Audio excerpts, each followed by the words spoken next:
सभी मलिक मुर्रा lover guide channel देखने वाले भाइयों को मेरी तरफ से नमस्कार, सत श्री अकाल, अस्सलाम वालेकुम। जैसे कि हमने कहा था मलिक मुर्रा लवर गाइड चैनल पे आपको हमेशा एक नॉलेजेबल वीडियो मिलेगी। तो काफ़ी समय से बिजी होने की वजह से 1 महीने से कोई वीडियो नहीं डाल सके, उसके लिए सॉरी। तो कभी मुझे दिक्कत होगी तो कभी मेरा हेल्पर है इसको दिक्कत होगी। तो आज हम आपके व्यू को देखते हुए बहुत सारे भाइयों की थी आप एक शेड के ऊपर शेड मैनेजमेंट और कैसा शेड है उसके ऊपर एक वीडियो डालो। तो आज हमारा टॉपिक रहेगा कि भैंस के लिए कैसा पैलेस होना चाहिए और एक अच्छे पैलेस का भैंस के लिए क्या महत्व है। तो आपको पता है जैसा कि मैं हमेशा भैंस की बॉडी को ह्यूमन बॉडी से कंपैरिजन करता हूं। जैसे आप अपने आप पे इसको लागू करके देखो। आप बस में सफर करते हो, कितना अंगफट होता है। बस में खड़े होकर सफर करते हो, कितनी तकलीफ होती है। ऐसे ही ट्रेन में एक बंदा खड़ा होकर सफर करता है, एक बैठ के करता है और एक स्लीपर में करता है। तो उसमें तीनों में जितना डिफरेंट महसूस होता है। और एक आप एयर से सफर करते हो तो उसमें टाइम भी सेव होता है और आप कंफर्ट जोन में अपने आप को फील करते हो। और ज्यादा तो क्या होता है कि आपका टाइम बचा रहे हो आप। तो उससे क्या होता है, एक बंदे का बाई चांस यदि एयर का टिकट कैंसिल हो जाता है, उसे बाई चांस ट्रेन से या बस से जाना पड़ता है तो दिमाग में वैसे इरिटेट हो जाता है। ठीक है, तो वैसा ही सेम ये मैं क्यों बोलना चाहता हूं, क्योंकि मैं भैंसों की फीलिंग समझता हूं और यही लोगों में और मेरे अंदर डिफरेंट है। मैं उनकी फीलिंग समझता हूं और उनके अंदर भी फीलिंग्स होती है। और जो बंदा इन बातों को समझता है कि बफेलो की फीलिंग्स होती है, वो डेयरी फार्म में हमेशा 100% सक्सेस होगा। और जो भैंस को जानवर समझता है कि ये जानवर है, इसकी कोई फीलिंग नहीं होती, इसको चारा डालना है और दूध निकालना है, वो 100% फेल होगा।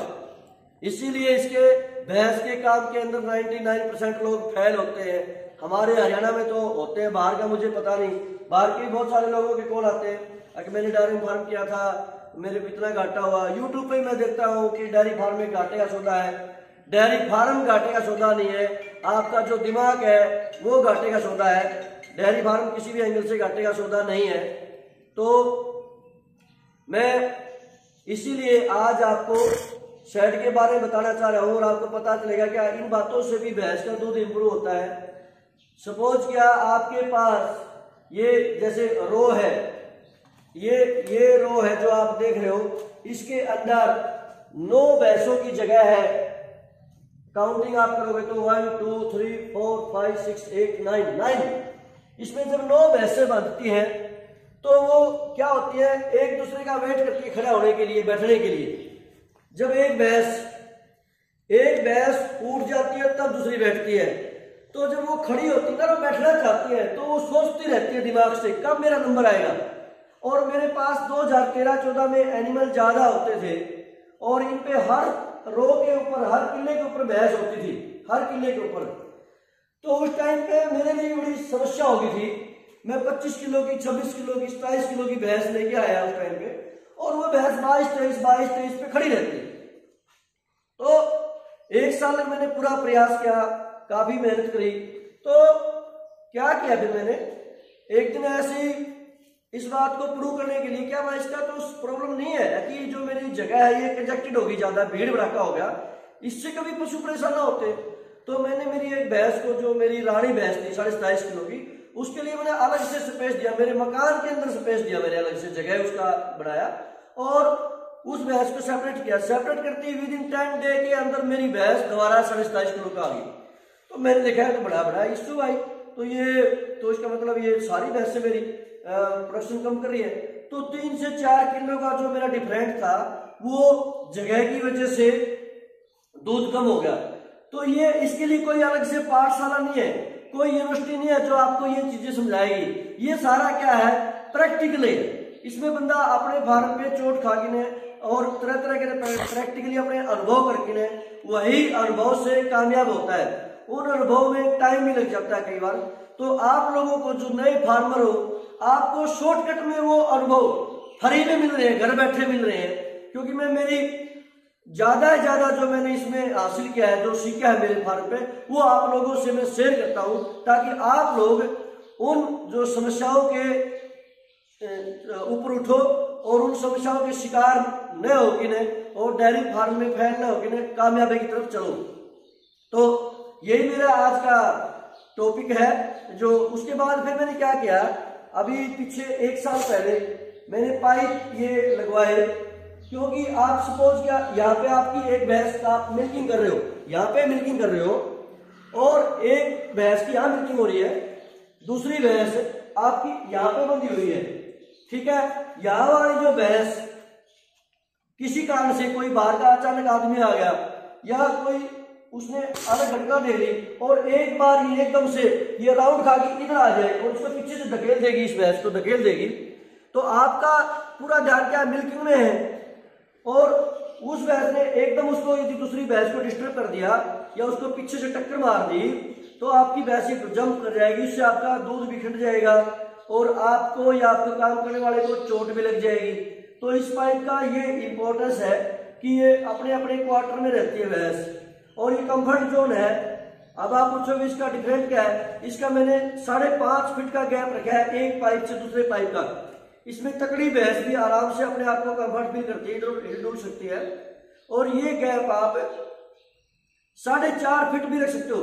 4.5 फीट आपके पास जगह क्या, तो 4.5 फीट में भी कंफर्ट रहेगा। इससे पशु अपने जोन में रहता है, दूसरा एनिमल ना चारा खाने उसको डिस्टर्ब करता है, और ना मिल्किंग के टाइम पर कोई समस्या आती है। दूसरा क्या होता है, सफाई में भी इसमें विशेष ध्यान रखता है। कुछ भैंसों की क्या आदत होती है, जैसे यहाँ पे भैंस बंधी हुई है, यहाँ पे एक आपकी भैंस बंधी हुई है, यहाँ पे पाइप लगा रखा, ये मैंने ईफर के लिए छोड़ रखा है। तो कुछ भैंसों की आदत होती है यहां से चक्कर काट के पीछा ऐसे करके ना, और यहाँ दीवार के पास में गोबर करेगी, पहले गोबर करेगी, फिर उसको पांव से काट देगी। तो आपके सारे जो फार्म है, शेड है, उसकी जो साफ सफाई है खत्म हो जाएगी, खराब हो जाएगी, उसी के अंदर बैठ जाएगी। इसका दूसरा बेनिफिट क्या है, भैंस पाइप में सीधी रहेगी तो गोबर भी पीछे करेगी। आपका बंदा 1 घंटे 2 घंटे रेस्ट करे, या आप बाहर जा रहे हो, तो आपका कोई भी पशु मूत में और गोबर में लिबड़ेगा नहीं, क्योंकि वो ऐसे पाइपों में अंदर है इसमें, तो अपने ही जोन में वो गोबर करेगा, या तो यहाँ पे गोबर करेगी या यहाँ पे करेगी, यहाँ पे वो किसी भी एंगल से यहाँ पे गोबर नहीं कर पाएगी। तो इसका पाइप लगाने का क्या महत्व है, साफ सफाई, और थोड़े स्पेस में ज्यादा एनिमल आ जाएंगे आपके, और एनिमल को जगह भी कंफर्ट रहेगी।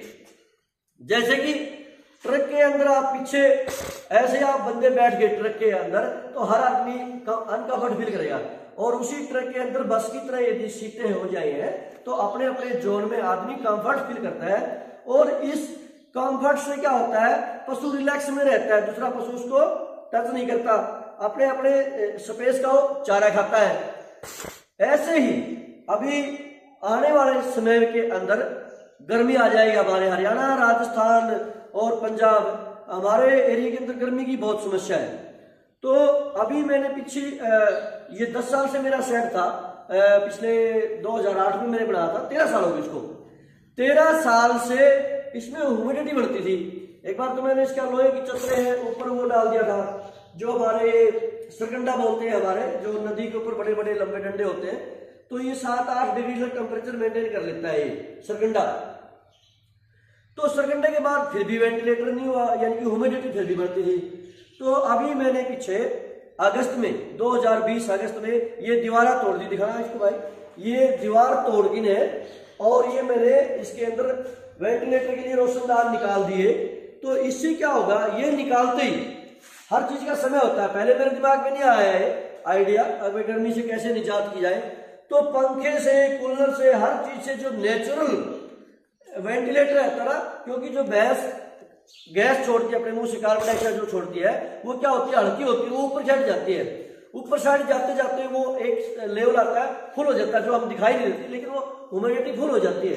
तो उससे फिर भैंस को हीट स्ट्रोक होता है, और हीट स्ट्रोक होने से ही प्रोडक्शन भी जाती है, क्योंकि भैंस बीमार भी हो जाती है, हाफती रहती है गर्मी के अंदर। यदि गर्मी से नहीं बचा सकते, तो नो डाउट वो बीमार होगा ही होगा, और बीमार होगा तो पशु दूध घटेगा ही घटेगा। तो इसके बाद में एकदम ये वेंटिलेटर हो गया। तो मैं जो बाहर के भाई हैं जो नया शेड बनाते हैं उनको यही एडवाइस करता हूँ कि आप ऐसे पाइप के ऊपर शेड बनाइए, और बाहर से, क्योंकि मैं तो गाँव में बैठा हूँ इसलिए मुझे बाउंड्री करना कंपलसरी हो गया। यदि आप बाहर हो तो पाइप के ऊपर बनाओ। पाइप के ऊपर क्या होता है, खर्चा कम आता है एक तो आपका, और एक वेंटिलेटर की सुविधा होती है, हवादार होता है। बाहर यदि कहीं पे मच्छर की प्रॉब्लम है तो आप पूरे शेड को मच्छर से, नेट से, मच्छरदानी से कवर कर सकते हो, उसके अंदर से हवा आती रहती है। जहां पे आप बैठे हो वहां पे यदि सर्दी ज्यादा होती है तो आप त्रिपाल डाल सकते हो। आजकल ऐसे त्रिपाल आते हैं, एक बार आपने त्रिपाल बना दिया, उसको अच्छे से आप मैनेज करते हो तो 10-15 साल तक वो नहीं हिलता। तो उससे क्या होगी, आपकी कॉस्ट कम होगी। मैं हमेशा मेरी वीडियो बोलता हूं, जगह के ऊपर पैसा कम से कम वेस्ट करें, क्योंकि जगह से इनकम नहीं होती। आपने फार्म के ऊपर 20 लाख रुपया लगा दिया, और भैंस आपने 80-80 हजार की, 1-1 लाख की, 10-10 किलो की, 12 किलो बांध दी, तो वो 20 लाख की बजाय शेड के ऊपर आप 4 लाख रुपए लगाते और 16 लाख में भैंसे अच्छी खरीदते तो प्रॉफिटेबल होता हो। तो इन छोटी छोटी टेक्निक से आप डेयरी फार्म को कामयाब कर सकते हो। और जो खुरली का जो साइज है मैं आपको फिर बता दूं, एनिमल टू एनिमल 6 फुट का डिफरेंट रखो इसका रखेगा, और इसका जो साइज है वो जमीन से यहां से यहां तक इसका मैक्सिमम 6 इंच इसको रखो, हाइट इसकी 6 इंच, और 1.25 फुट ऊपर इसको रखो, यानी कि टोटल 2.25 फीट का इसका आपका ये जो ये है ये 2.25 फीट का हो, 6 इंच में इसका तली आ जाएगी। क्योंकि जितना भैंस नीचे जमीन में झुकी खाएगी, क्योंकि नेचुरल है, क्योंकि पशु खेतों में जब ग्रेजिंग करते हैं, खेतों में भैंस चलती है, गाय चलती है, तो पूरा जमीन से उठाई खाते हैं।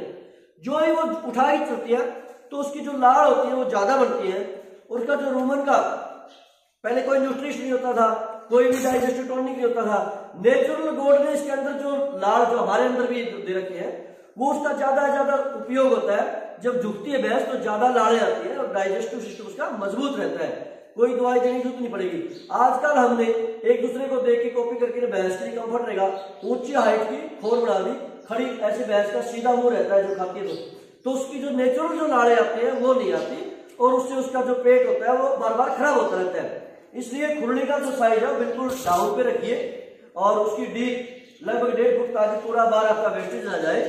और एक बार में मैंने आपको बताया था इतना ही पूरा दाना डालें जिसको 20 से 25 मिनट में खत्म हो जाए, और आपकी खुरली जो है वो साफ भी रहे, और गर्मी के अंदर उसमें कीड़े हो जाते हैं। और जो खुरली होती है उसको बिल्कुल ड्राम का आकार का यू आकार का बनाए, ऐसे इस आकार का इसको बनाए, ऐसे। इसके अंदर ये कूड़ा नहीं होना चाहिए, क्योंकि वहां पे जब पानी और कूड़ा मिट्टी चली जाती है, दाना बच जाता है, तो उसमें कीड़ा होता है। तो आपको बार बार सफाई का झंझट नहीं पड़ेगा, क्योंकि जो चारा भैंस खाती रहेगी तो साइड वाला चारा बीच में ऑटोमेटिक आता रहेगा, खुरली साफ रहेगी।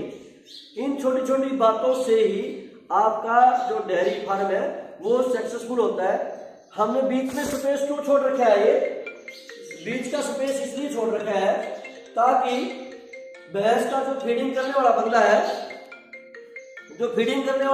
वो जो फीडिंग कर रहा है, सपोज किया आपकी भैंस यहाँ बैठी है, और वो जब चारा करने भैंस के पास से बंदा जाता है तो वो गोबर की पूंछ है, मूत की पूंछ, वो बंदे को मारेगी तो उसके दिमाग में इरिटेट होता है, तो वो भी परेशानी महसूस करता है, गुस्सा आता है उसको।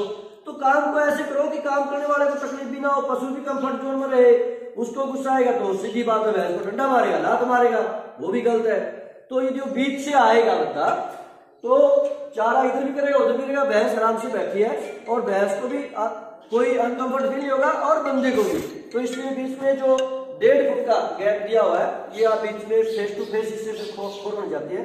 कुछ लोग सिंगल खोर बना देते हैं, बीच को दीवार देके ना वो जगह नहीं देते, तो उनको क्या समस्या आती है, जहाँ डेयरी फार्म में पशु ज्यादा होते हैं उनको बीच से जब बंदा जाता है बार बार, तो पशु भी परेशान होते हैं और बंदा भी परेशान होते हैं। तो आप ये जगह बीच में 1.5 फुट तक छोड़ सकते हो, जिससे कि बंदा कंफर्ट जा सके।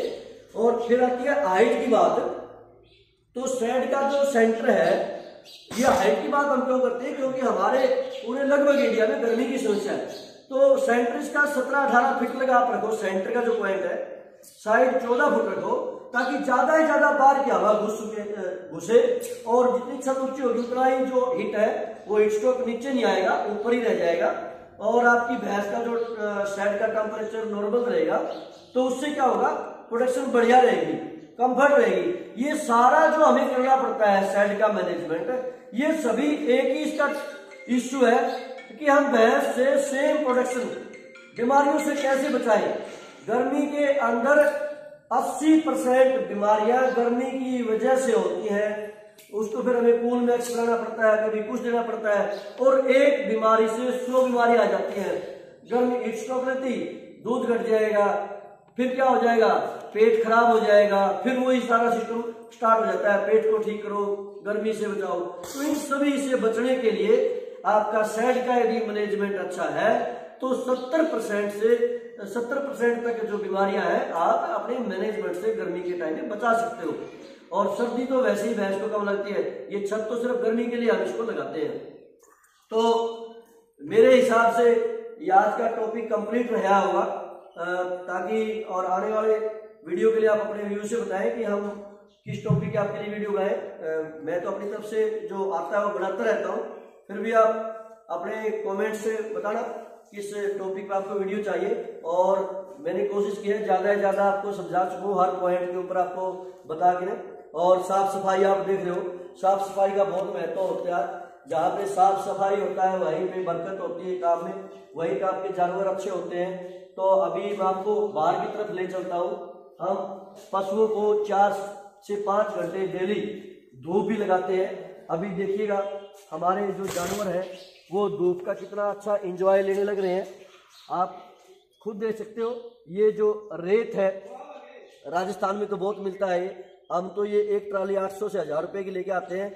ये जो रेत है ये इतना नेचुरल भैंस की पसंद है, ये आप इसका अंदाजा लगा सकते हो। वो यहाँ पे आके कितना खुश होती है, और सपोज जो खुश होती है तो ही उसका क्या होता है, दूध बढ़ता है। यदि वो दुखी होती है तो प्रोडक्शन घटता है। ये सेम हमारी तरह सोचते हैं पशु। ये आपका एंगल है, ये आपका सोचन शक्ति है, आप उस बात को समझ पाते हो या नहीं पाते।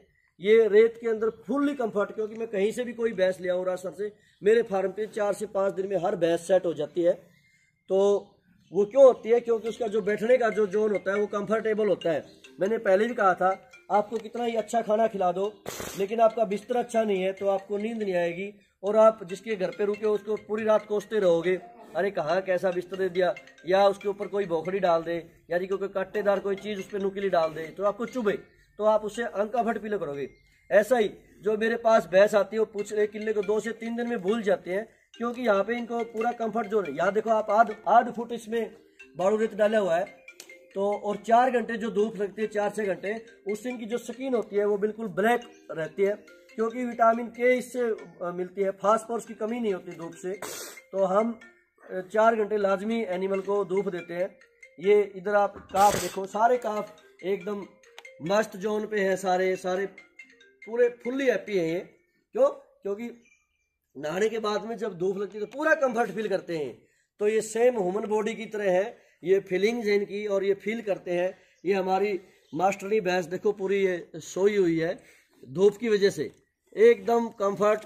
तो जब इनको मैं ऐसे इस जोन में इनको मैं देखता हूँ, कंफर्ट जोन में इनको मैं देखता हूँ, तो मुझे भी बड़ी खुशी मिलती है।